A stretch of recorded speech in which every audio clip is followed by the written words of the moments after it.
Ladies and gentlemen, guys and girls, welcome back to another episode of the Age of Warfare podcast. And I'm sure some of you must have missed us yesterday. Don't worry, we got a perfectly good explanation for that. But for now, welcome to episode number 43. Yeah, right, we're getting close to number 50, and we are going to be talking about this is going to be part 2 of the history of currency. So we're going to get into mercantilism and beyond into the modern era. We left on a bit of a cliffhanger last couple of weeks ago, but we are back on a special Sunday episode. I know it's not a normal time slot, but like I said, we had a perfectly good explanation, and that perfectly good explanation is that our friend, the gay Aiden Koya, had a big birthday. He turned the big 4-0 this week. So he was out celebrating.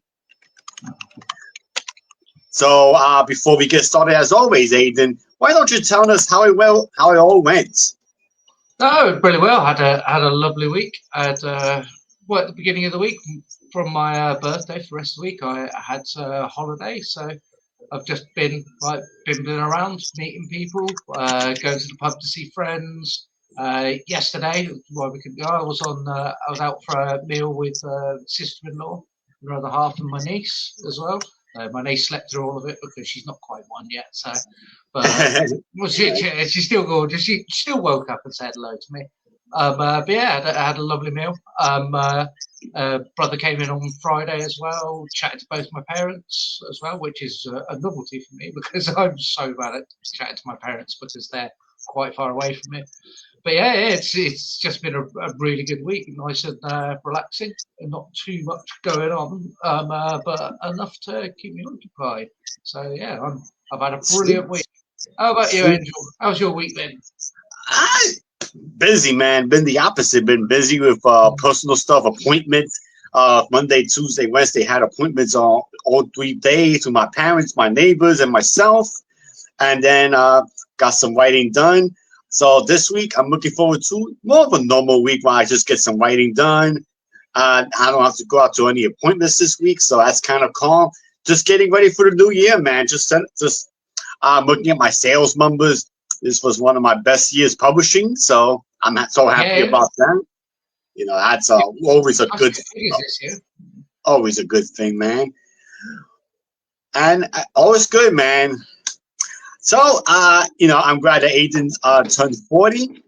So I'm doing if I'm doing the calculations right, 44. We're probably gonna hit episode 50 sometime in February 2026. We're gonna hit episode 50. Yeah, that works about right. Yeah, that sounds about right? And I was thinking about the next episode will be the history of Christmas. I want to talk about the history of Christmas. Yeah, we haven't done a proper deep dive. We've sort of done it, but not properly, have we? Which makes sense because Christmas is coming up. So I thought, why not take a deep dive into Christmas? So that's good. So in case you guys want to know, that episode will be on the 20th. So come on by the 20th and learn about the history of Christmas with us. Should be fun. But anyway, let's get down to business, shall we? We spoke about, remember we were talking about something called mercantilism, something you might have learned in grade school in social studies and history. So mercantilism, so here's the diagram of what mercantilism, it's the simple definition. The theory was that global wealth was static. So the nations aim to maximize exports, right? You try to export as much as you can and try to keep your imports down. And wealth consisted of as acquiring as much gold and silver as possible. So basically, gold and silver were the gold standard of currency. It's not it's not like now we're gold and silver. Oh, that's right as high.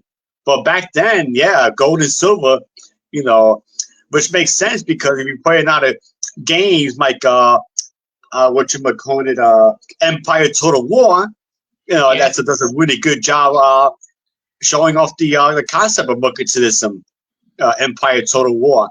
I quite a little bit of it. I never really got into it too much after the Medieval 2 Total War. The Total War series kind of died out after that. But that's just my opinion.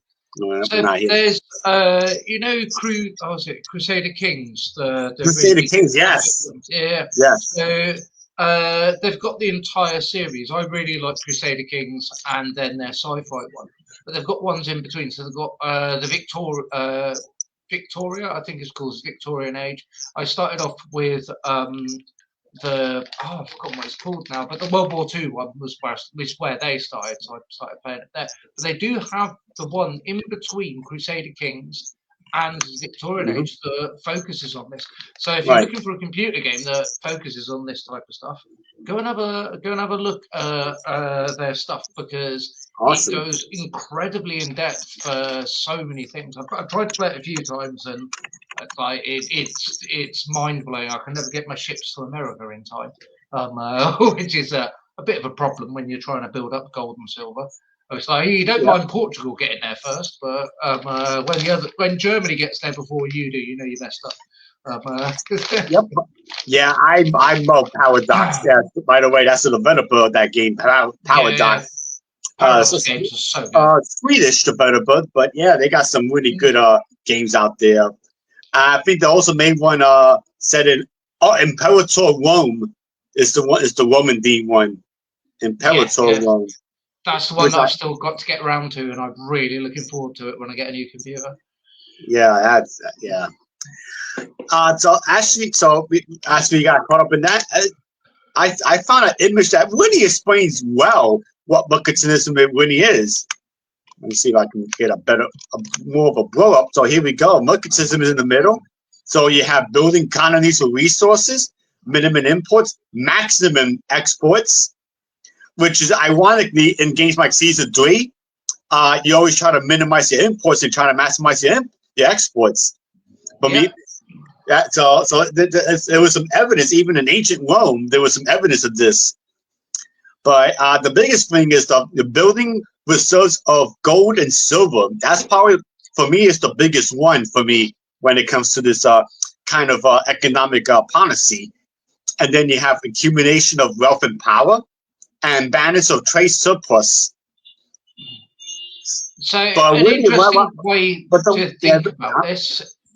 Carry on, but I'll say this afterwards. The one I really wanted to focus on was the building reserves of gold and silver, because that's what really matches what we're talking about when it comes to currency. Because even though in today's world we have what we call fiat currency, like the dollar bill and all that, but back then gold and silver were like, that was you based your wealth on those two big resources, and I want to get into why that was the reason.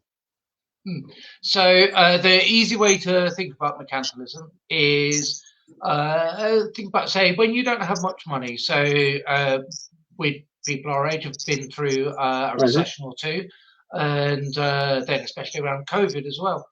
Right. It's what you're trying to do is you're trying to sell something that's made from your resources, but you're not trying to sell what you have.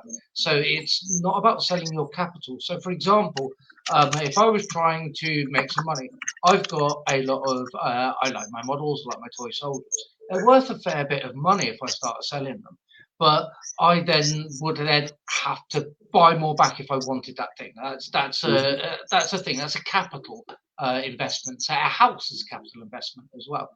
But if I, for example, bought some images, painted them, and then sold them, then I'm adding some money on because I've painted them, or I paint miniatures for other people. It's about doing something where you're creating something and you're selling it off, rather than selling off your capital part of it, which would be, rather than selling my models, I would be selling my painting services for the models. So this is, we talked about last episode about the indie book world. Weirdly enough, this is similar. That you don't sell off the rights to your books in the indie book world. but you sell the books because the books are reproducible. You can do that, but you Exactly. still hold that core capital of you own the book itself. So it's that kind of mentality, which the richest people in our society, it's what they do. They've got their assets. And this is, we'll get into later about liquid wealth and the wealth that we see on rich lists. But obviously, we're focusing on the currency side of it as well. So if you go on, Angel, with this currency side. I actually wanted to show off something interesting, Aiden. The price of gold. Because I think this is a really good look into what we're talking about. Because if you notice, even as recent as last year, back in January of last year, the price of gold was about $2,000, right? Mm-hmm. But you see this really big peak. It's gone up, and now gold is worth over $4,000 an ounce. So something that's very interesting about this, we've just had the UK budget come out. So what you'll find is, because of this old standard of gold tends to remain relatively stable, as you saw. But you'll have to zoom in a little bit, because while it does fluctuate and it has peaks, it remains a relatively stable thing to have your money in. This is about asset. And in the UK, we found that our economy is slightly changing. So those assets, they're still worth something, and they're still worth as much, but people are investing in them less. People are investing less, the price drops down, because we're in a world where it's supply and demand. So if the demand is lower, then the price goes down as well. So what you'll often find is, where an economy is struggling, the price of gold goes up, because people like to put their money into gold as their fiat currency goes down, because it means it solidifies their money and it goes up. So this is the Angels one step ahead of me as well. I might. So if you compare it to the American dollar, I mean, at one point back in as soon as last year, the value of gold was about equivalent to that of the U.S. dollar. But now it's gold has become over 50% more worthy than the American dollar. And this is where we were talking about last episode about confidence in markets. I mean, there's been some weird levels of confidence. Look at Bitcoin. Yeah, everybody's favorite cryptocurrency, Bitcoin. Bitcoin is worth as much as the American dollar, and is worth less than gold. Yeah, so it's something that is. Bitcoin's a really interesting one. So that's it's essentially a private version of national currencies as well, which is really interesting. And there was at one point where crude oil. I mean, go back to COVID time, or even that's part of, even the beginning of the middle of this year, crude oil, and now crude oil is practically almost, I don't want to say worthless, but it's really cheap right now, crude oil. That's what this bottom line is. It's crude oil. Don't take investing techniques from a podcast, but you might want to buy some crude oil. Yeah, I mean, you've got a big garden, a few barrels, fill them up. Yeah, why not, right? But I would strongly advise. I would strongly go against Bitcoin, and we're going to get into Bitcoin in a little while. But yeah, Bitcoin is actually. I'm going to go opposite. I think now's the time to invest in Bitcoin, because Bitcoin's dropped. If Bitcoin's less than $1, you invest in Bitcoin and you sit on it until it goes higher. This is you invest in troughs and you sell at peaks as well, which is why you see on the gold, you see this dip where it comes down, where it got really high, and everyone's like, oh, gold's really high, I can make a load of money out of that. And then I'll sell it. So these are very short-term sales and things. I'd like to call that.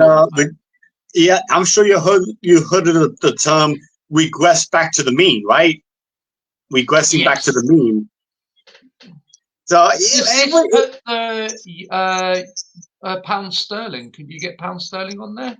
Or is No, this US unfortunately, only? it's U.S. only.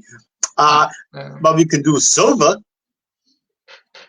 The price of silver oh wow, is at silver is at $58.57. The price of silver, and well, that's go to also my gone up jewelry as box. well.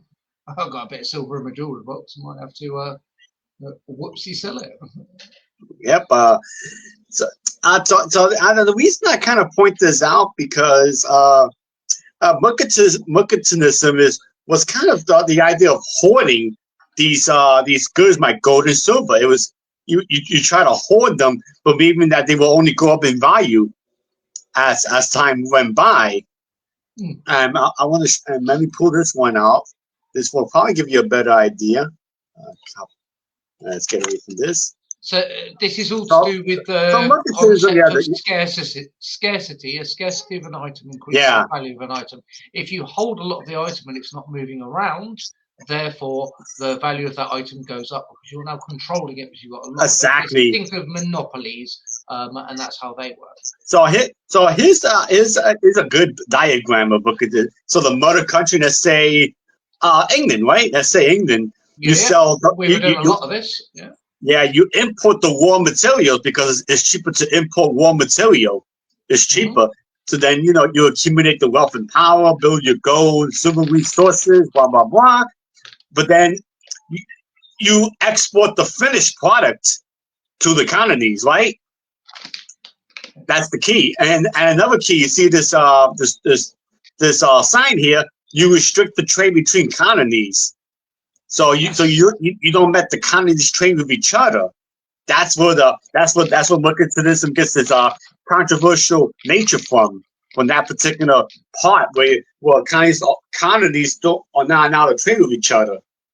So it's all about market control. So Yes, you want the market to go a certain way, so you're doing a certain thing. You don't want other people to jump in on that market because you don't quite have a monopoly on said market yet.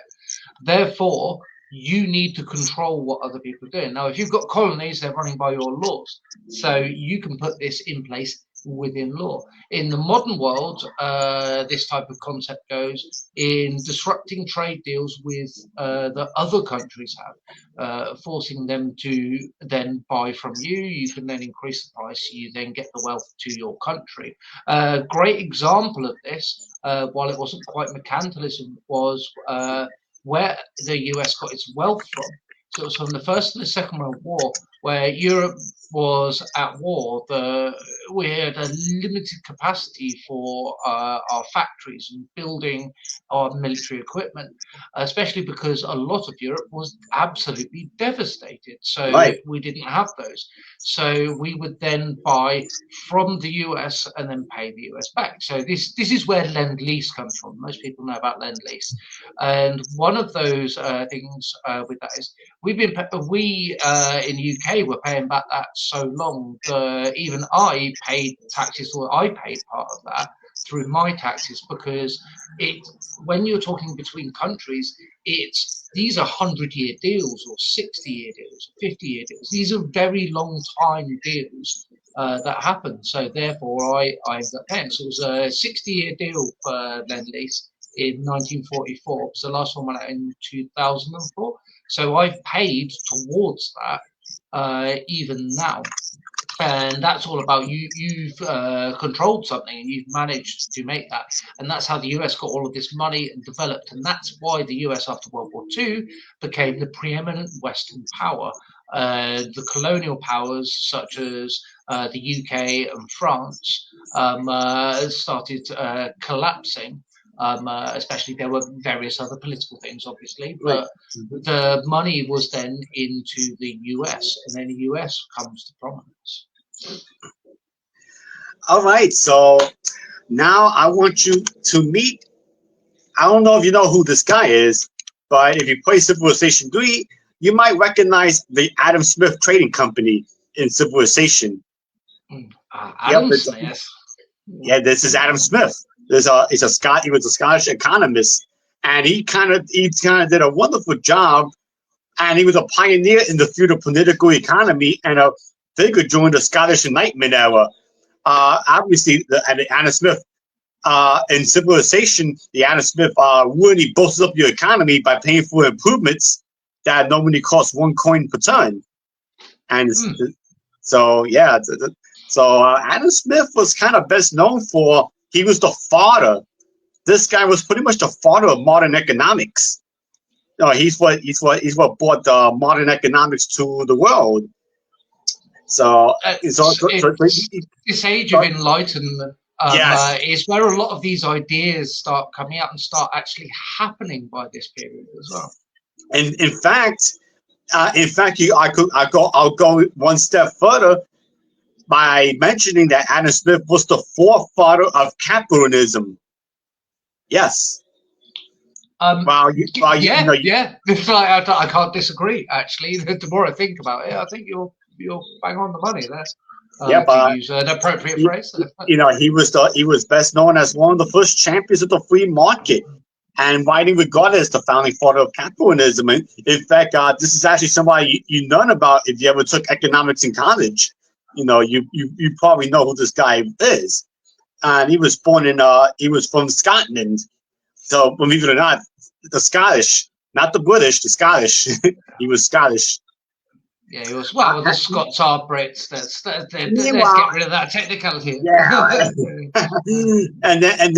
But then you had the opposite of Adam Smith.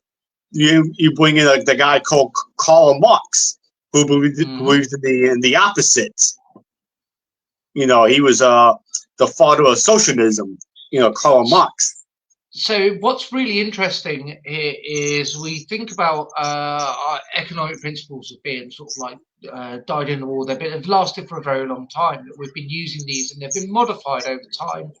People like Adam Smith have come in, they've revolutionized it, but it's still going on that path anyway. He's just made it better.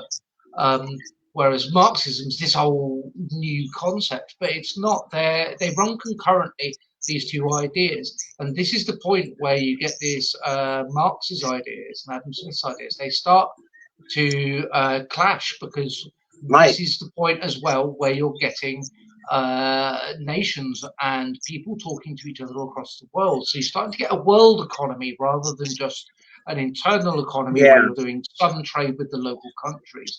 The only trade you're doing from a long distance is small items, things such as silk, or the rare items that you could only get in certain regions.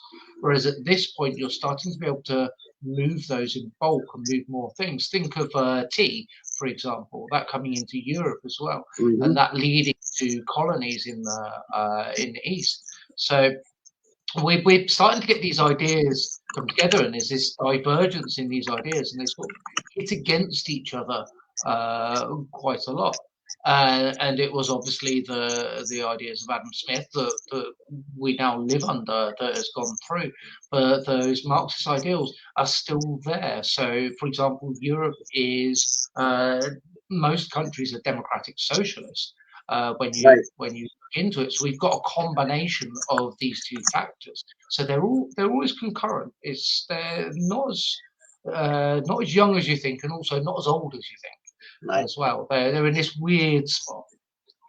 I want to point your attention to this quote by Adam Smith.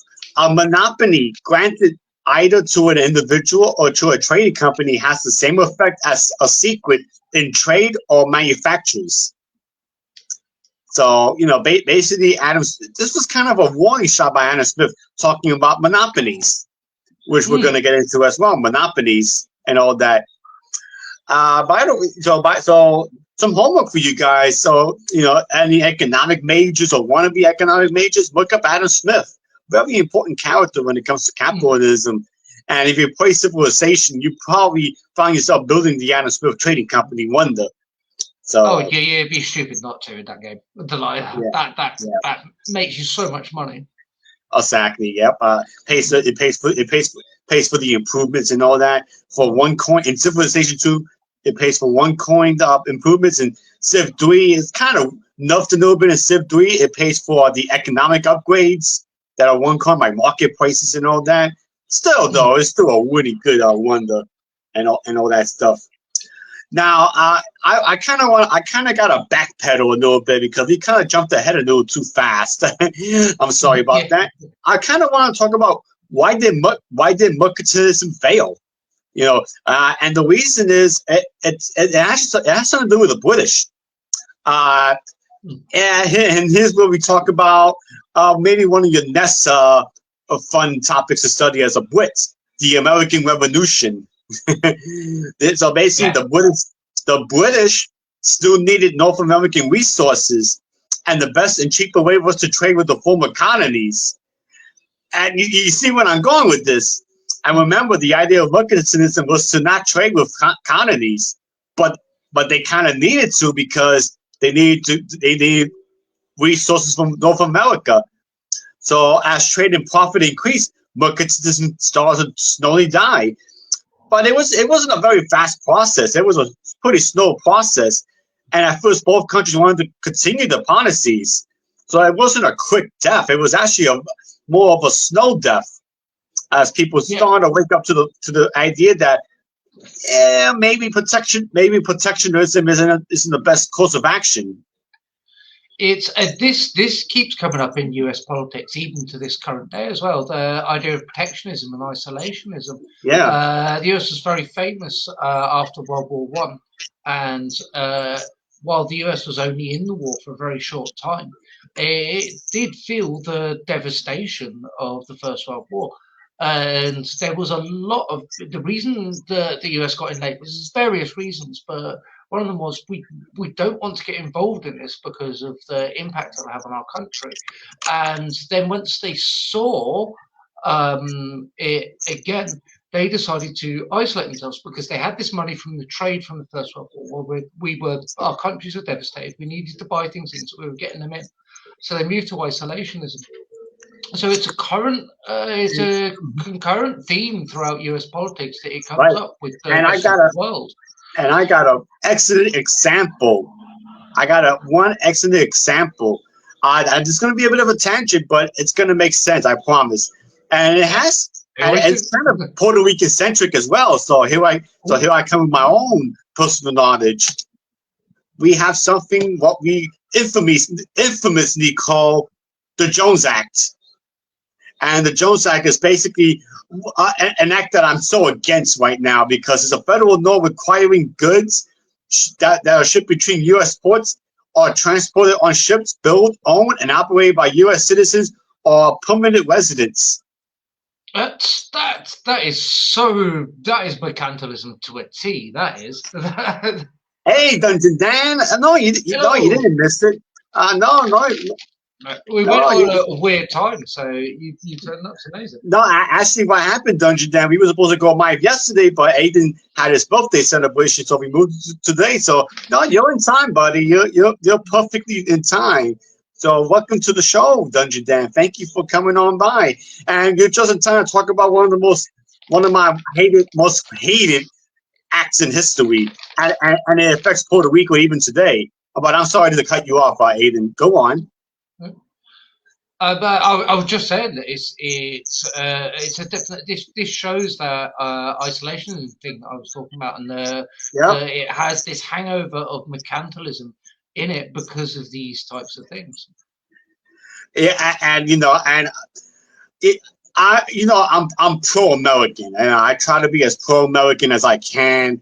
I was born in America, I was raised in New York, but this is actually one thing I can't defend, because this does hold back Puerto Rico, and it does hold back. And by the way, it's not just Puerto Rico; it's also Hawaii, Alaska, and Guam that are subject to this as well, to the Jones Act.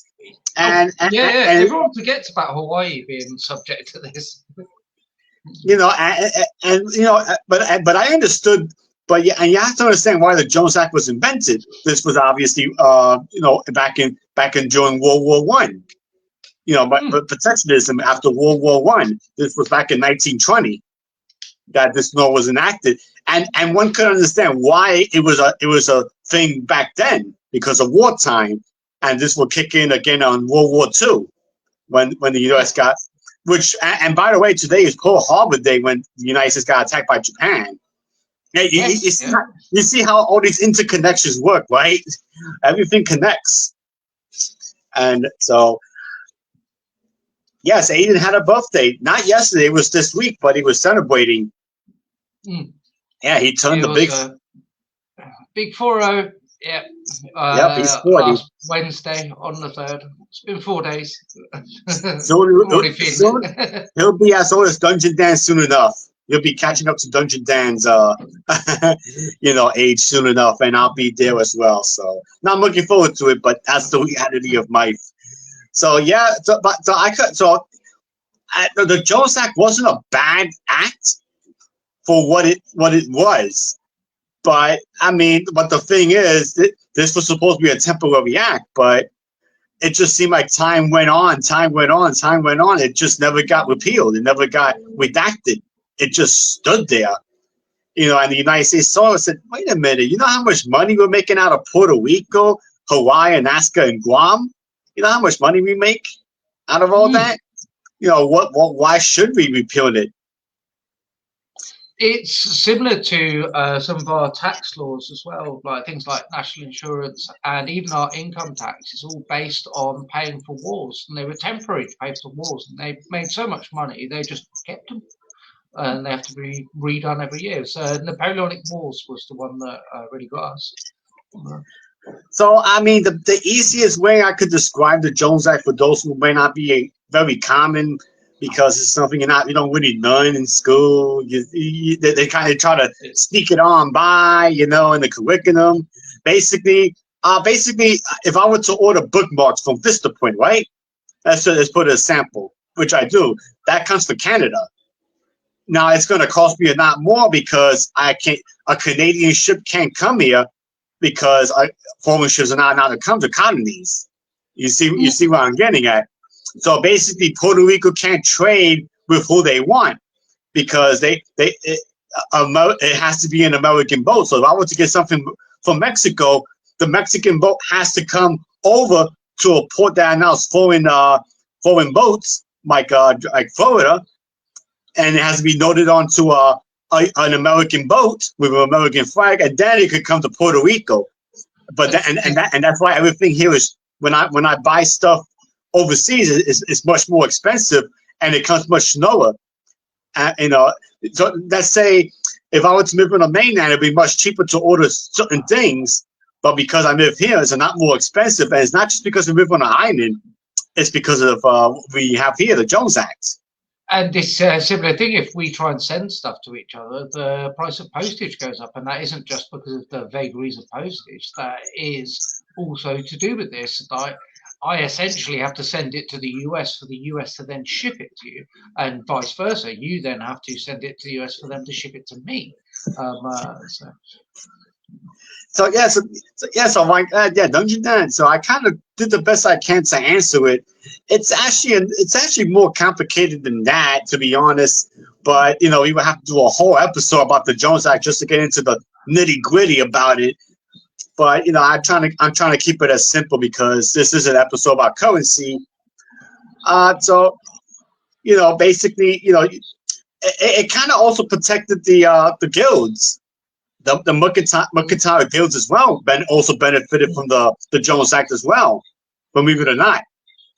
Yeah, it's so to go to the benefits of something like this, as you pointed out, this was an act in wartime. Yes, Dungeon Man. That's what that was the main idea. It was a security back, but we're talking about the World War, times of the World Wars, which it makes sense. I'm all for it, but once we got beyond the Cold War, it's like, I mean, it's not. It was just about security and more about indulging and just trying to get blood from a stone. We're too used to this money, therefore we're going to not get rid of it. So basically, the Jones Act means that any foreign flagship that needs to dock at a port in Puerto Rico needs to be first flagged at a mainland U.S. port. Like I said, if a foreign boat wants to come to Puerto Rico, it has to be flagged at a U.S. port, and it has to go there and check. So security.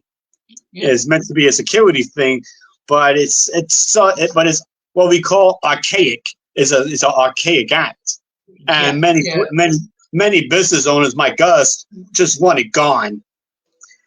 And As and and, just and an the thing, example of this in the UK would be, you uh-huh. come up, you see occasionally those weird laws that the UK supposedly still has. We don't have them because the way our law works is we don't repeal laws very often. We write another law, and in that law it will say this overwrites this. So the more modern law overwrites the older law. So you might have something like the whole you can shoot a Welshman on Wednesdays if you're in certain areas. Well, that was quite important at the time, like in the medieval period, because you might get Welsh raiders coming across, and that was the day you could go out and stop these Welsh raiders. But those laws then became archaic. That's not a thing that then happened for hundreds of years. And then we have superseding laws where our current murder law overrides that. So you can't use that in a court of law. But this is one that's stuck around because often you'll find with economic laws, they don't get overwritten enough. You do have to do the repealing.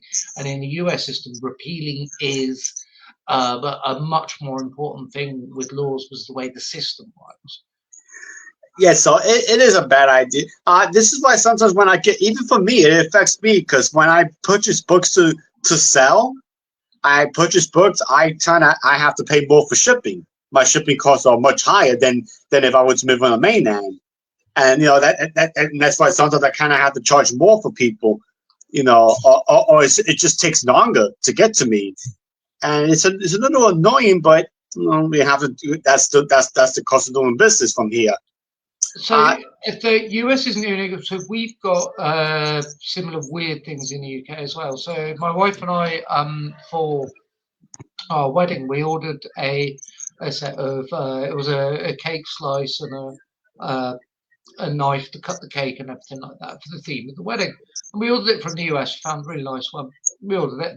And when it arrived, we had to go down to the post office and we had to pay extra on taxes because in the intervening times it took the time to get here, the price of the product had gone up enough and it tipped it over a barrier into a tax thing. So we then had to pay an import tax on it because that gets into tariffs and things. But it's those moments you find that these archaic laws are still around. As I said, the UK still has some of these things that hit, and tariffs are one of the biggest ways where the mercantilism used. That you put tariffs on a country. If you can still import stuff from this other place, you can still get stuff from that other colony. But you're now going to have to pay 10 times as much as if you just got it from us. So you're just going to get it from us, right?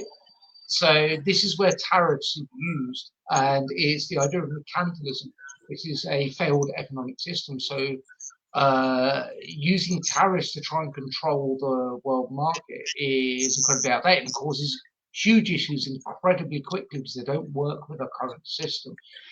Yes, I know. Everyone knows the underlying thing about this with the whole Trump tariff thing a year or so ago. But that's the base of it. That's why it caused so much disruption because of these issues and why they don't work with the modern systems. We moved on from that. So you do have tariffs that you can use because you want to boost your own internal economy. That's the thing. So this law was designed in that aspect of it.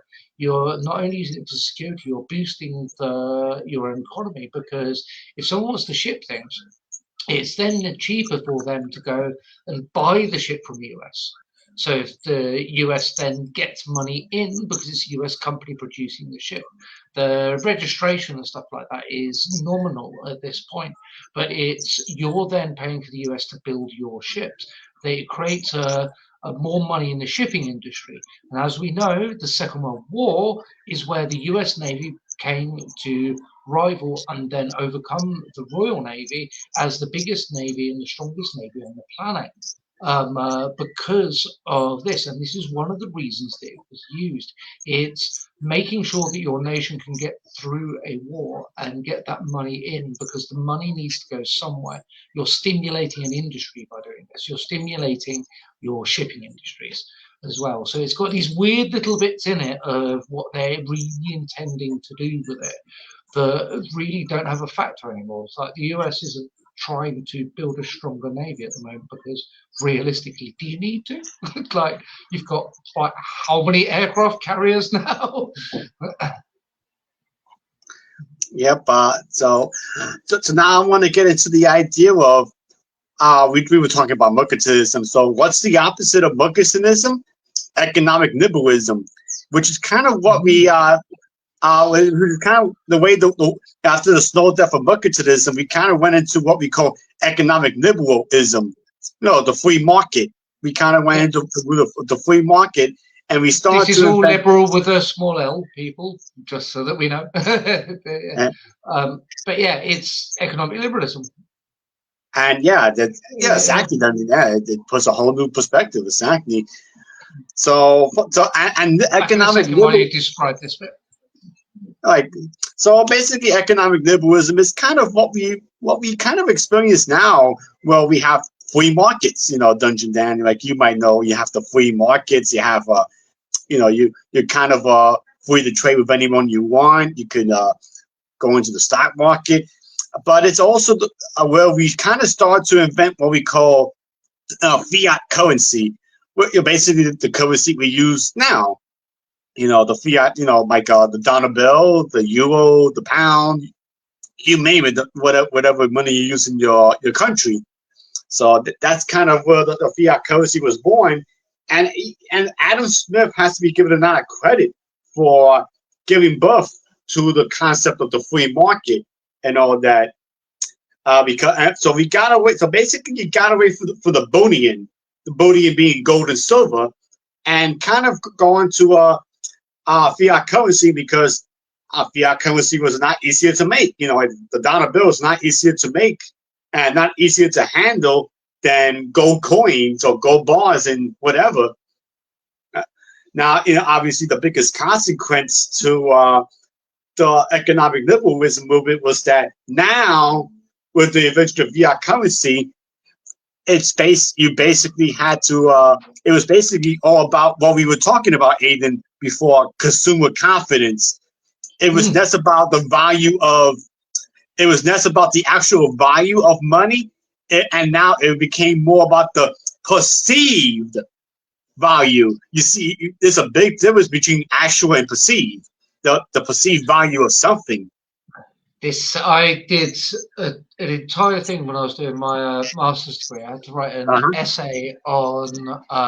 It was all to do with archaeological theory, and it's all to do with interpretation of how we look at things. So, side point here is usually the way it's taught is about when there's the world's a bit more left wing, we look at more of the people. When the world's a bit more right wing, we look at the grey man theory, which is you look at the biggest people in history and their impacts.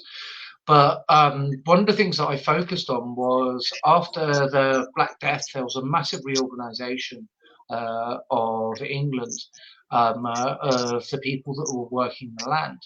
And there were laws in place where a peasant couldn't move to a different lord's land. They had to have permission to do that thing, because they'd be punished if they did so.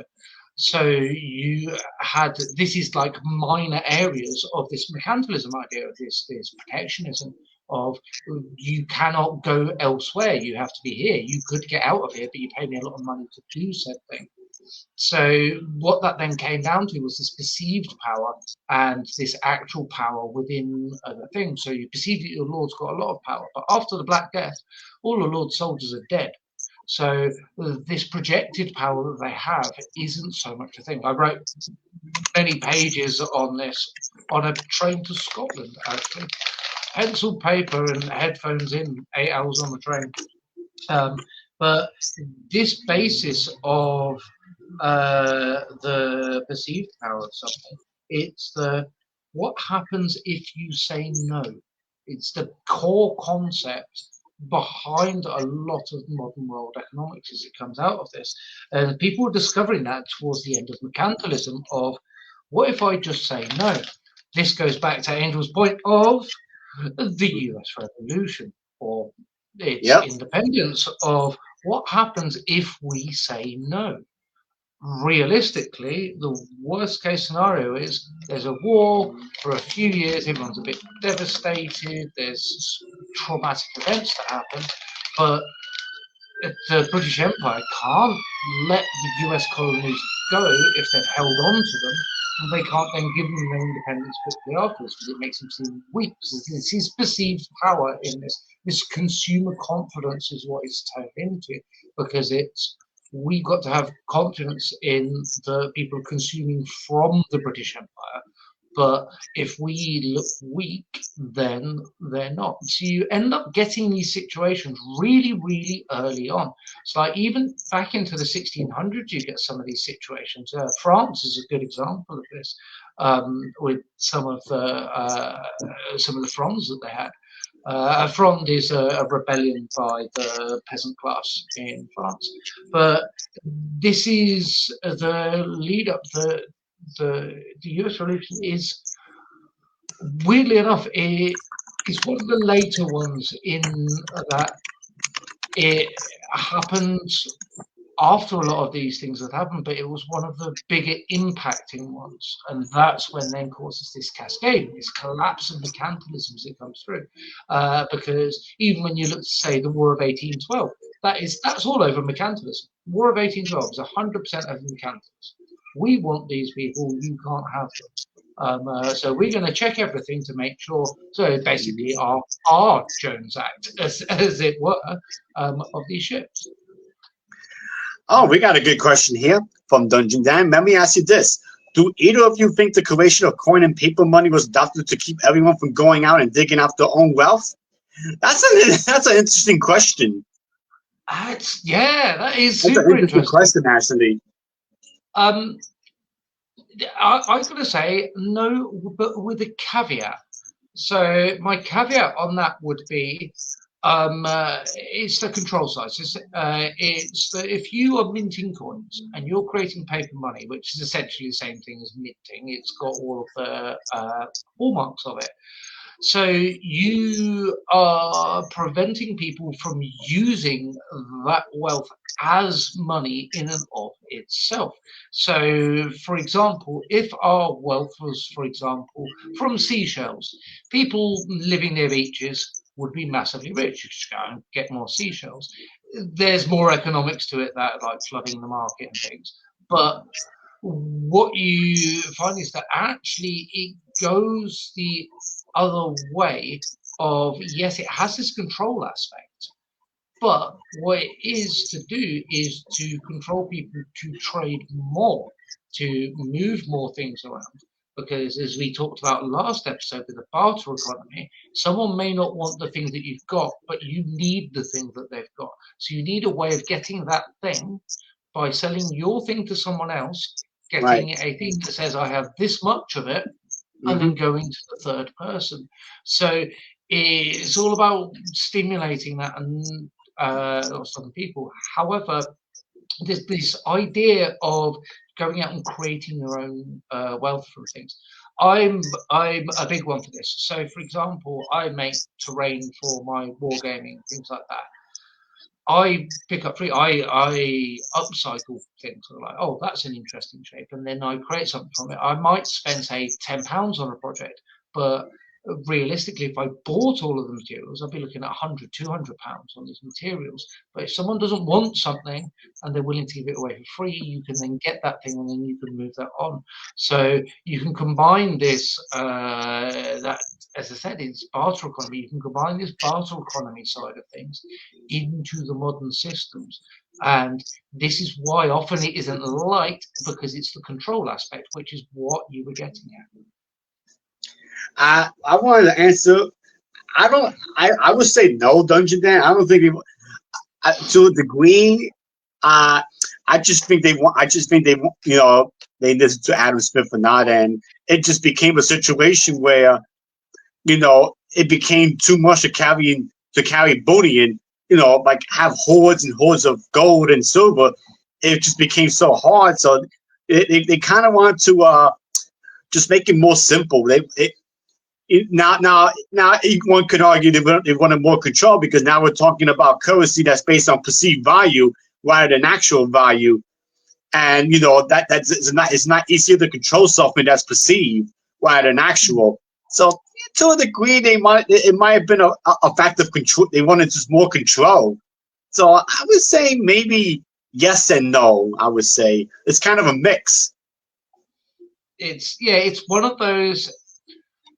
Someone clearly had the idea of control. Someone clearly had the idea of tidying a system up, and both of those mixed together. This is what I said before about how the Marxist ideals and Adam Smith's ideals are sort of merged together to create what we have in the modern world. There's schools of thought, they come together, and you cherry pick the best bits and then try and make them work together, and then you come up with the UK, and they don't. Easiest carrot, right? So one thing we need to get into is yes, you could say easier to carry around. Yeah, you could say that for sure. Yeah. A handful of coins is easier than carrying a sheep under your arm. So one of the things I want to get into is something called rolling debt. And this was something invented by England at the time. So a lot of wars in Europe, 30 Years' War, or was it the 7 Years' War? One of the major wars in Europe, incredibly devastating. A lot of the countries were going bankrupt, and we needed more money, and we didn't want to go bankrupt. So we thought, well, who has money? Because while the country doesn't have money, because the country doesn't have money, there are people in the country who have money. So we could go to them and ask them for money. So it's borrowing. All right, that's fairly simple. Everyone's kind of doing that. But this is where our notes come from in the UK. Is they're a promissory note. A banknote is literally, and I'm pretty sure the words are still on this one in front of me. Bank of England, somewhere on it, it should say. I don't want to spend too much time on that, but I promise to pay the bearer on demand the amount of, and then it's the amount of whatever note it is the note itself doesn't have a worth. You're promising to pay the bearer that amount of money. It's right. Someone owes me 10 quid. So say Angel owes me a tenner. Right. And I'm having a chat to Jack, and Jack wants to get something as well. So you got me, Jack, and Angel owes me a tenner. And then Jack goes, well, how about I get this off Angel? And now Jack owes the tenner because Angel transferred that to Jack, and this is transference of debt. You'll find this if you have a loan that's been bought out by other people. It's a fairly common, but that is the basis of this is in the notes that we use in our currency. They are a promissory note. Now, if you look at the early ones, they're literally a piece of paper. So this is a check. All a check is your own personal banknote, where you can write how much you got in, and then you promise to pay the bearer on demand that amount of money. That is all that is, and is essentially a free-form version of a banknote. It's why checks don't exist in the UK anymore. I shredded my checkbooks a couple of months ago because I don't know why I still had them. Last time I used them was like 20 years ago. And there's a lot of getting rid of currency and things now because it's all digital that we use the currency, because you're promising to pay the bearer on demand that amount of money. And this is where the whole gold standard thing comes into it, because the gold standard was if you get a run on the bank and the bank doesn't have the money, it defaults. And if a bank defaults, you've got the problem. And this is where the Great Recession came from. Right. Yep. That makes a lot of sense. And that's actually something that kind of rolls into modern society, rolling debt individually. We all have rolling debt individually, like mortgage. you roll your debt into mortgages. You owe the bank money. The bank then lends that money out to someone else. They then Right. lend that out to someone else. This is why government debt, like if you look at the US's government debt, it's absolutely insane. Doesn't mean a thing. It literally means nothing. It's all about the deficit. In that, if you can afford to pay that back, it's like, well, it's debt, whatever. It doesn't mean a thing. It's the equivalent of bills at that point. So it doesn't mean anything. But what it does is it stops the country going bankrupt, which means you can still carry on. Yes, the banknote was used in the late 1800s for money transfer between the East and West United States. Yeah, good to know. Right. This is why you had all the train robberies in all the cowboy films. But this is also why we moved on to banknotes, or like I said, fiat currency. I mean, which is the fancy term for banknotes. We got away from bullion and went into perceived value. Rolling debt is a big part of it, because what is debt really, Aiden? It's what you owe, but it's really what you perceive to owe. Now you're getting what I'm going at with this. This is your perceived value that you owe. You don't actually owe it. It's perceived, because you don't know how much that house is actually worth. What happens if the government change? Let's say, for example, the perceived value of my house is $150,000, right?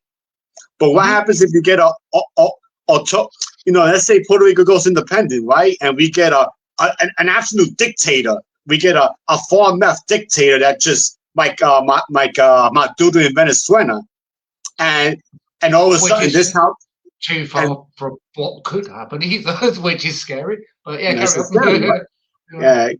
Yeah, I'm just giving you an example. I mean, I'm not trying to be biased or anything, but you get the idea. No, I'm with you on the scary part. Yeah. So now you get a dictator. You know what's going to happen to the value of this house? It's going to be worthless. You know why it's going to be perceived as worthless? Because no one's going to want to come to live out here, because everybody's trying to get away from communism. No one's going to want to live in a communist government. Only the poor that have no choice will stay. But you're not going to be able to sell to a poor person, right? Yeah. And this is why you're often finding poorer areas. A lot of these ideas of barter economy and communism come back up, because money becomes worthless. So you fall back on what is the basis of this, and you fall back into that to do that, because physical things have lost their worth, which is the basis of capitalism. So if you lost their worth, communism makes more sense. So basically, what I'm saying is the perceived value is 150,000, but that's assuming we're living under normal conditions, good conditions. Like I said, now if you bring in a bad government, or the crime goes up, or everything just falls apart in the neighborhood, the value of that house is going to drop like a rock. Because it's not because the house is worthless, it's the structure, it's the perceived value is going to drop like a rock, because, like I said, who wants to live here? Who's going to want to live here under a dictator? And this is the supply and demand bit of capitalism. So, for example, I live in RG1. So the UK has postcodes. And the postcodes are centered around, well, they used to be centered around the main post offices. But essentially, they're centered around the core towns. So the closer you live to the center of a core town, the more services that you can avail yourself of. The roads will be better, street lights will be better, access to train stations, shops, everything like that. All of it's going to be better. Therefore, your council tax is higher, because our council tax is based on where we are. Our council tax is based on some crap idea from the 90s. In fact, I think it was 1990, what a house was worth in 1990. So I live in a 2-bedroom social flat, and I'm quite willing to say numbers here. So I pay just under £230 a month, which is somewhere around $300 a month in council tax. If I lived in RG2, I'd be paying about £200, which is about $250. So that would go down significantly, very, very quickly, depending what you have. Now, if you lived in a house, so I knew a friend who lives in a house in RG2, shared house, 4 bedrooms, 4-bedroom shared house with garden. and they were paying less council tax as 4 people in a house than I was paying from a social housing flat because of my address. And so this is where the perceived value comes in, Yes. because our council tax is based on perceived value. The value of living here means that I get all of that. I don't drive. I don't need to drive. Everything is in walking distance of me. If I want to go Exactly. somewhere further, I'm 10 That minutes makes from sense. a massive train station. It's the So same thing. I have that ability. Same thing here. Where I live in Puerto Rico, even though I drive everywhere, but the perceived value here is higher because we have a supermarket of walking distance. We got a what we call a regional hospital. It's not a major hospital; it's a regional hospital. But you can go to the ER if you have to. You have a bakery. You have a phone store. You have certain things within walking distance from where I am. You wonder what I've got, like literally 5 minutes down the road. I've got a national level hospital. I'm less than 10 minutes from one of the main hub train stations. And about We've got our transport system in this town is insane. I can walk all over the town. I've got access to me too. 5 different I'm just brands lazy. of major supermarket within half an hour's walk. Me And I'm too. talking the big one. And this is where the value comes in. That you Yeah, me start too. getting that. I the Scary same thing thing. is, Angel, I, I'm pretty sure this flat, if it was on the open market, would go for twice what your house is sure. worth. Which The same. it really I could. shouldn't, because this flat is not great. I mean, I could do the same thing where I am. You know, obviously I can't because in the summertime it's just super hot, and I'll be sweating bullets if I try to walk everywhere. That's why I drive. Yeah. But Oh, this is another impact that economy has. Is the environment has an impact upon your yes, it does. economy. Yeah, Right. huge impact. So basically, I'm now drinking a very British beer. okay. Yeah. Uh, so so basically to summarize, to summarize this series, we went from economies that were based on actual value. Like the Romans had the denarii, right? The denarii, Yeah. the demon, the Egyptian demon. They were based on actual bullion, and we went from absolute values to now in the free market is all about perceived values. So if anybody asks you the biggest difference between economies in ancient times and the economies now is the value. We put so much more on perceived value, like location, like we just talked about location. One of the really interesting things is with our current system since the Great Recession, just before that, the UK got rid of its gold standard. One of the reasons for the Great Recession was Bill Clinton's repeal of Glass-Steagall, look that up, people, law in the US, which was a separation of banking because of the way that capitalism works. It caused massive issues. So that move away from the gold standard means when you go and you get a loan, you are not borrowing against anything Uh-huh. from a national perspective. Now, if you get a mortgage, you'll borrow against the value of your house, as we've been talking about. However, if you just go and get a personal loan, say, for example, I decided that I needed to replace all the white goods in my house. They're all knackered, they all need to be redone. Cool. So I go to the bank and I go, well, I need about, say, 2 grand. Why do you need 2 grand?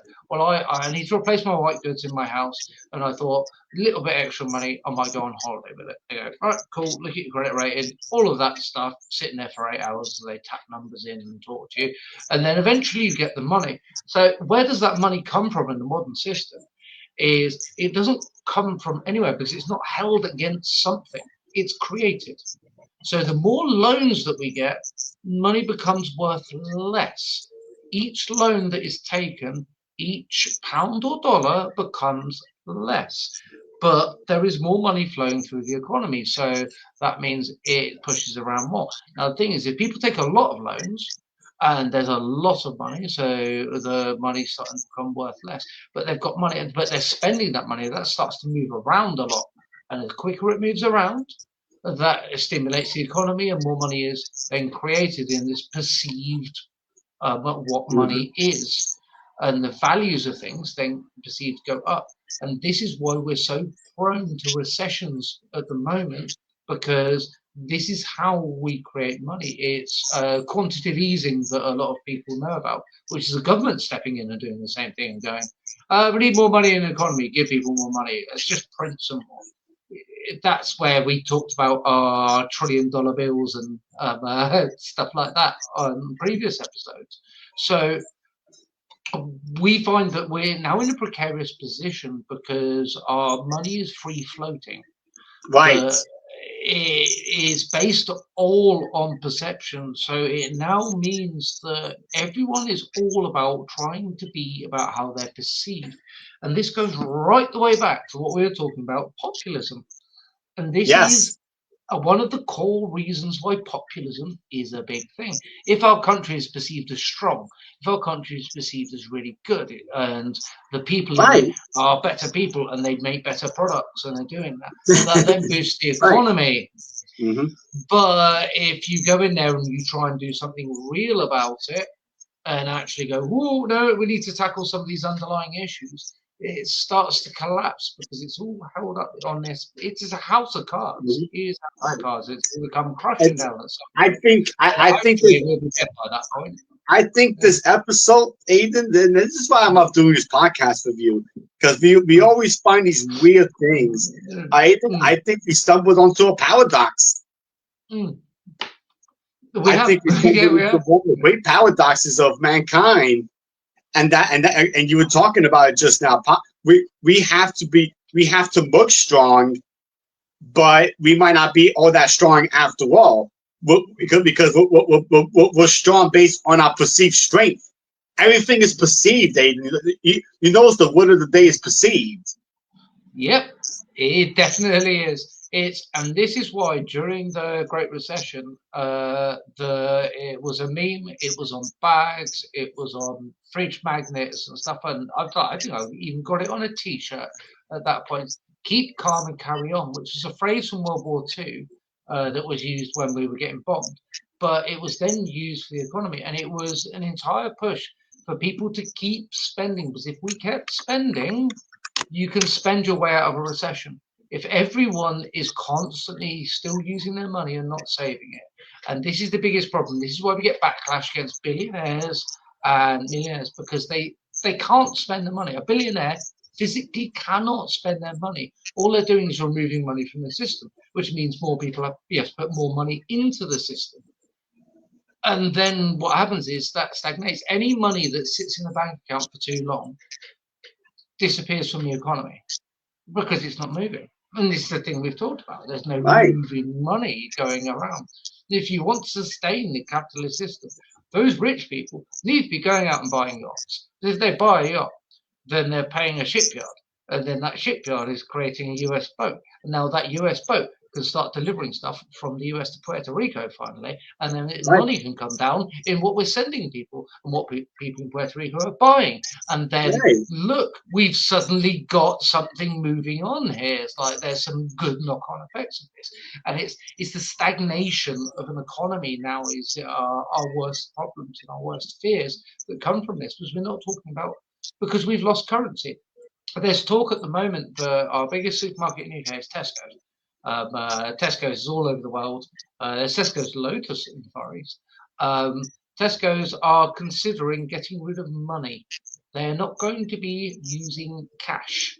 You will only be able to use card, or they're going full digital, and they'll potentially be doing that within 2 years. And they are the biggest supermarket in the UK. Literally, I won't be able to pop over the road and go, I found a couple of quid behind the sofa, I'm going to go buy myself a treat. And again, I won't be able to do that. We're going on that very dangerous world of perceived value, because digital currency is the ultimate form of perceived value currency. Because banknotes is perceived currency, but at least banknotes have physical value. You know what I'm saying? Yeah. You have an idea of what you've got in your hand. Yeah. Now you're going full digital. It's like, wow. I mean, oh crap! It's all, this is all perceived. This is all virtual. It's like it's like, I don't know. It's like one of those stupid sci-fi movies where you go into a totally virtual world. Is that what we're going to? In a tiny virtual world? Well, we already have shops in the UK where you scan yourself into the shop, pick up your items, and then you're automatically charged when you walk out. If I get on a bus, I could just tap my phone on a Yeah, thing on the bus, and then when I get off, I tap it again. All our trains are like that as well. You can yeah, do I that. I know, can just tap my phone on things, and then I know, it just takes it out of my account. I Whatever. know. Here in Puerto Rico, we got a toll system where you just have a new thing on the windshield, and it scans it and it takes the money out of your account. You just Yeah. put them. Yeah, it's digital. Yeah, instead of paying the toll worker. And now they're going almost full digital here. They're starting to get rid of all the toll workers here, and I hate it, man. Don't get me wrong. I'm technologically enough to work the system, but I just don't like the idea that we're going full digital when it comes to tolls.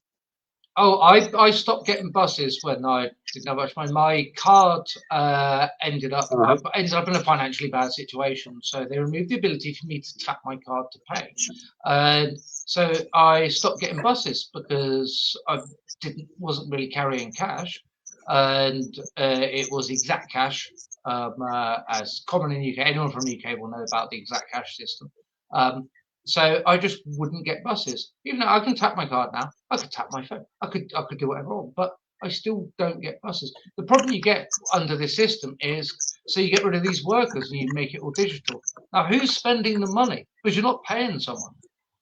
You're not Hmm. paying someone. So, for example, go into the only supermarkets in this town that have more tills than we have in our tiny little shop on campus are the huge superstore ones that sell everything. And even then, we've still got more self-service machines than they have. And we police them with one person. Like we can do that, and I've done it many a time. I've even run shifts doing that. Like we can do that. That's the way the world's headed. Our shop has got that. We've got 19 tills, and I will run them all by myself. And that's the biggest difference in going to the modern world. We don't know what they're doing. They could be tapping, and this is why shoplifting is such a massive issue in the UK. There's the other massive issue. There's two types of shoplifting, but one of the biggest types that no one is ever talking about and tackling is the minor shoplifting. I'm going to scan 4 of my items and not pay for the 5th. Cool, you got one person looking after 10 tills. They're not going to notice if there's 9 Right. other people on the tills and someone needs help with their card, or they're just checking around. They might notice, like you get vigilant the more you work on obviously experience and stuff like that. You know the type of people, but you end up in a situation where companies just write this off now. The companies always have. There's going to be shoplifting. There's always going to be shoplifters. There always has been, but is going to become more prominent from that perspective, and it then becomes a case of then what happens if the currency has an issue and that what people are earning as well, that's suddenly going to go up. I'm not going to be able to police 8 people stealing things. Why? Like, we do it as a group action. Like, if one person does it, right, I might catch them. 8 people, no. I was ready to end the stream, but that's coming up with a good stuff here. I stepped away for a moment. This type of commerce was doing really well in Tokyo for a while. Now the criminals have found ways to beat the system. I wonder if this is really the way to go with consumerism. This is my one small hit. Yeah, exactly. You've watched the movie GoldenEye, right? I'm sure you've watched GoldenEye. When this goes back so much further. Carry yeah, on for another film. Sean Bean, my man Sean Bean, addict civilian, tries to crash the economic. Twice in one film as well. Well, the first time was phony, but all right, we're not going to get into a GoldenEye movie on the stream here. but he tries to crash the English banking system, the English digital system, by sending a satellite. Now I understand that this is a spy movie and it's all exaggerated, but yeah, that's what Dungeon Man means. You get a crazy guy. I mean, you don't need a satellite anymore. But something like that can crash the entire system. And you have a new world. Yeah, all of a sudden you have somebody controlling the digital currencies and all You that. don't, you don't even need that. In our shop, once every 6 months or so, our card system will go down. So people can't pay digitally. You can only pay in cash, and it'll drop. It'll drop the amount of sales we make will become fractional on that because people are so used to it. The amount of people where their phone ran out of charge as they're about to pay. I'm like, just use your card then. Or I haven't got my card on me. That's becoming increasingly common as well. And these types of problems, as I said, there's another film. One of the early Superman films had this as well, with the guy who picked up all the fractional cents and piled them into one account. That film, I don't know, Superman 4, possibly? It's a great film. Loved it as a kid. But that was so early. That was 80s. And they saw this coming from miles and miles away. And it's one of the things that we've now got to deal with. As Dungeon Dan says, as soon as a criminal cracks that system, it's done. Like the scale system. So we have on our self-service thing, you scan your item, you put it on a scales. Most of our tills in our shop don't even have scales because it's goddamn pointless. It's an expensive thing to have. But we've got a couple. You put an item on there, it knows the rough weight of the item, and then you know that. So there's various tricks you can do. You can take a cheap bottle of wine and an expensive bottle of wine. They weigh exactly the same. You scan the cheap bottle of wine and put the expensive bottle of wine in there and put the cheap bottle of wine to the side. You can say, when it's not got scales, you go, how many of this item do you have? You just say one, even though you picked up 5. This is the common method of people stealing. The thing that really grates me in our shop, though, is because it's a university campus and the majority of people we've got coming in buying stuff constantly are rich people. And that is the biggest problem. It's not poor people stealing, it's rich people stealing. It's the biggest problem. Loss of internet connections and electronic payments is off the table. Most people I know carry little, if any, actual cash on them. Yep. I've carried. So, for example, this note that I've been flashing around, that's an out-of-date banknote. That hasn't been legal currency for, I don't know, at least 5 years, if not more. It's like that was the only money I had in my wallet for about 2 years. Like I just didn't carry cash. I mean, I had a few coins in the bottom of my pocket occasionally from various things, but people don't carry cash anymore, and that's the thing. I've even seen, going to get this, I've even seen people begging on the streets that have that you can tap your card thing. But it's insane. Those things are so cheap now. You get one, you can do that. Donate to me, and it's insane. It's absolutely insane. Yeah, it's really insane. Well, guys, wow, we are well over the hour. I mean, over the hour. We had too much fun here, but we are at the end of this episode. So I hope you guys learned something new about currency. And don't forget, if you missed the first part, please go back to the previous episode on the Book Assignment Podcast, the Facebook group, and watch that one so you can see from the beginning. But yeah, so a reminder, in 2 weeks, we are going to be talking about the history of Christmas. Yes, which makes sense because Christmas is coming up. So why not do a deep dive on Christmas? I'm sure now people are going to say, "Oh, it's a pagan holiday. It's all that," and blah blah. You may be surprised that I'm going to give you a little hint that the Christmas holiday is actually stemmed from Roman history. But we'll get into the details of that on the next episode. And yeah, thank you, Dungeon Dan, for watching. Yeah, so yeah, you didn't miss anything. And yeah, great stuff. Yeah, we're gonna have a lot of fun with this one. We might piss off some religious people, but I don't care because I'm religious myself. I'm gonna piss myself off. I own about 12 different Bibles, so I'll just grab them out and start reading.